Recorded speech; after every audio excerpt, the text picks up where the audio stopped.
Hello hi. അപ്പോൾ എല്ലാവർക്കും പുതിയൊരു വീഡിയോയിലേക്ക് സ്വാഗതം.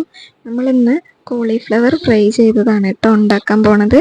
അപ്പം നമുക്ക് വീഡിയോയിലോട്ട് പോവാം. അതിന് വേണ്ടിയിട്ട് ഒരു കോളിഫ്ലവർ എടുത്തിട്ടുണ്ട് കേട്ടോ.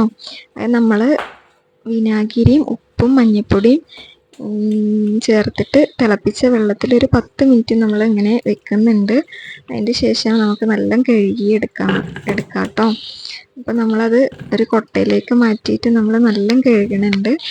എപ്പോഴും നമ്മൾ കോളിഫ്ലവർ നല്ല കഴുകിയിട്ട് വേണം കേട്ടോ യൂസ് ചെയ്യാൻ വേണ്ടിയിട്ട്. അതേപോലെ തിളപ്പിച്ച വെള്ളത്തിൽ ഉപ്പും മഞ്ഞൾപ്പൊടിയും വിനാഗിരി ഒഴിച്ചിട്ട് വെക്കുന്നത് നല്ലതാണ് കേട്ടോ.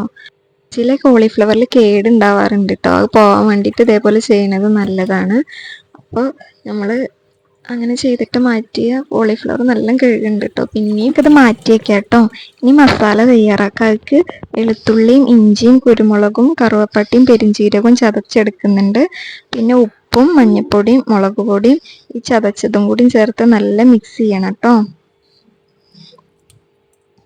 കൈ കൊണ്ട് തന്നെ നല്ല മിക്സ് ചെയ്ത് കൊടുക്കുന്നുണ്ട്. കുറച്ച് അരിപ്പൊടി ചേർക്കുന്നുണ്ട്. കുറച്ച് വെളിച്ചെണ്ണ ഒഴിച്ചു കൊടുക്കുന്നുണ്ട് കേട്ടോ. ഒരു ക്രിസ്പായിട്ടുള്ള ടേസ്റ്റ് കിട്ടാൻ വേണ്ടിയിട്ടാണ് നമ്മൾ അരിപ്പൊടി ചേർത്ത് കൊടുക്കുന്നത് കേട്ടോ. പിന്നെ മസാല അതിൽ നല്ല പിടിക്കുകയും ചെയ്യും. അരിപ്പൊടി ചേർത്തില്ല എന്നുണ്ടെങ്കിൽ മസാല വിട്ട് നിൽക്കും. പിന്നെ കുറച്ച് കാശ്മീരി ചില്ലി ചേർക്കുന്നുണ്ട് കേട്ടോ. അത് ഉണ്ടെങ്കിൽ ചേർത്താൽ മതി, വേണമെന്നൊന്നുമില്ല. നമുക്ക് നല്ലൊരു കളറ് കിട്ടും. അപ്പം നമുക്കൊരു ഭംഗിയായിരിക്കും കേട്ടോ. കുറച്ച് വെള്ളം കൂടി ഒഴിച്ചിട്ട് ഒന്നുകൂടി ലൂസാക്കുന്നുണ്ട്. പിന്നെ കോളിഫ്ലവർ അതിൽ ഇട്ട് കൊടുക്കാം. എന്നിട്ട് നല്ല മിക്സ് ചെയ്യണം കേട്ടോ. കൈ കൊണ്ട് തന്നെ നല്ല മിക്സ് ചെയ്യണം. എപ്പോഴും നമ്മൾ കോളിഫ്ലവർ ഫ്രൈ ചെയ്യുമ്പോൾ കുറേ നേരം മുന്നേ ഒന്നും മസാല തേക്കേണ്ട ആവശ്യമില്ല കേട്ടോ. എപ്പോഴും നമ്മൾ ഫ്രൈ ചെയ്യണമെങ്കിൽ അപ്പം തന്നെ തേച്ചാൽ മതി. അപ്പോഴാണ് അതിൽ മസാല നിൽക്കുള്ളൂ കേട്ടോ. അല്ലെങ്കിൽ മസാല വെള്ളം പോലെ ആയിട്ട് നമുക്ക് മസാല പിടിക്കാത്ത പോലെ വെളുന്നനായിട്ട് കിട്ടും കേട്ടോ. ഇങ്ങനെ പെട്ടെന്ന് തന്നെ പൊരിക്കുമ്പോൾ നമുക്ക് അതിൽ മസാല നന്നായിട്ട് കിട്ടും, നല്ല കളറൊക്കെ ഉണ്ടാവും കേട്ടോ. ഇനി വെളിച്ചെണ്ണയ്ക്ക് നമ്മൾ ഇതിട്ട് കൊടുക്കുന്നുണ്ട്.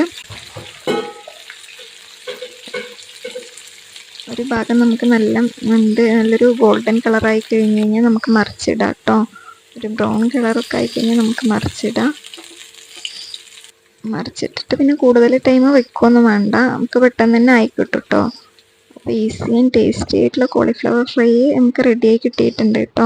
അപ്പോൾ നമ്മൾ ഇന്നത്തെ വീഡിയോ ഇവിടെ വൈൻഡപ്പ് ചെയ്യാണ്. ഇഷ്ടപ്പെട്ടു എന്ന് വിചാരിക്കുന്നു. ഇഷ്ടപ്പെട്ടാൽ സപ്പോർട്ട് ചെയ്യണം കേട്ടോ.